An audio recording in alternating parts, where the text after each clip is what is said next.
കേരള ബ്ലാസ്റ്റേഴ്സിന്റെ ആരാധകർക്ക് തൽക്കാലത്തേക്കുള്ള ഒരു സന്തോഷ വാർത്ത എന്താണെന്ന് വെച്ചാൽ കഴിഞ്ഞ കുറെ കാലമായിട്ട് കേരള ബ്ലാസ്റ്റേഴ്സിനെ ഭരിച്ചുകൊണ്ടിരിക്കുന്ന മാഗ്നം കൺസോർഷ്യം ബ്ലാസ്റ്റേഴ്സ് വിൽക്കാൻ തീരുമാനിച്ചിട്ടുണ്ട്.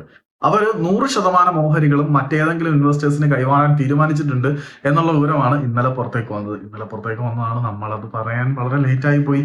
ഞാൻ പറഞ്ഞില്ലെങ്കിലും നിങ്ങൾ എല്ലാവരും അറിഞ്ഞിട്ടുണ്ടായിരിക്കും. എന്നാലും എന്റെ ഒരു സന്തോഷത്തിന് വേണ്ടി ഞാനായിട്ട് പറയുന്നതേ ഉള്ളൂ.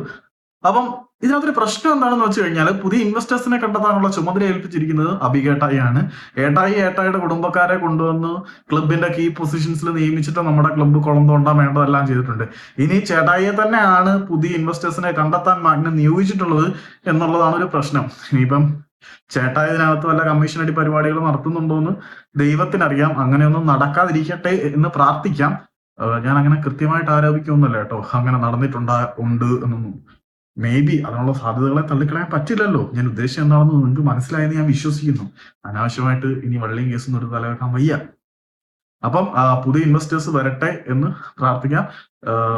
ഇൻവെസ്റ്റേഴ്സ് ഒക്കെ ഒരുപാടേ പ്രോപ്പറായിട്ട് കച്ചവടം ചെയ്താൽ മതി. അത് എങ്ങനെയാണ് ചെയ്യുന്നത്, ഇവന്മാർ ലാഭം എത്രമാത്രം ചോദിക്കും എന്നുള്ളതാണ് പ്രശ്നം.